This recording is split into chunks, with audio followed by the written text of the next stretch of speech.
నిజంగా చెప్పాలంటే ఇలా కావ్య మేడంను చాలా అప్రిషియేట్ చేయాలి, మెచ్చుకోవాలి. ఎందుకంటే ఏ భార్య అయినా ఊరిని మన ఇళ్ళలో చూస్తాం కదా, ఒకళ్ళకి ఒక 10,000 ఖర్చు పెడతామంటే వాళ్ళకి ఎందుకు ఇస్తావు, మనకు పిల్లలు లేరా అంటారు. 10,000 కూడా పెట్టని భార్యలు ఉంటారు, సతీమణులు ఉంటారు.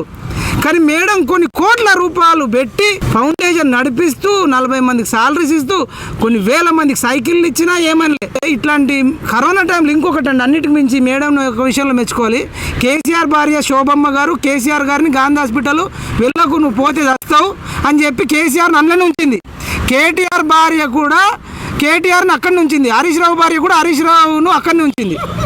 రేవంత్ రెడ్డి భార్య కూడా రేవంత్ రెడ్డిని అక్కడిని ఉంచింది. కానీ దేశంలో ఈ తెలంగాణలో ఏకైక సతీమణి అంటే ఒక కావ్య మేడమే. అసలు ఎవరు పోనీయరు, ఏ రాజకీయ నాయకుడు పోలే, ఒక్కడంటే ఒక్కడు పోలే.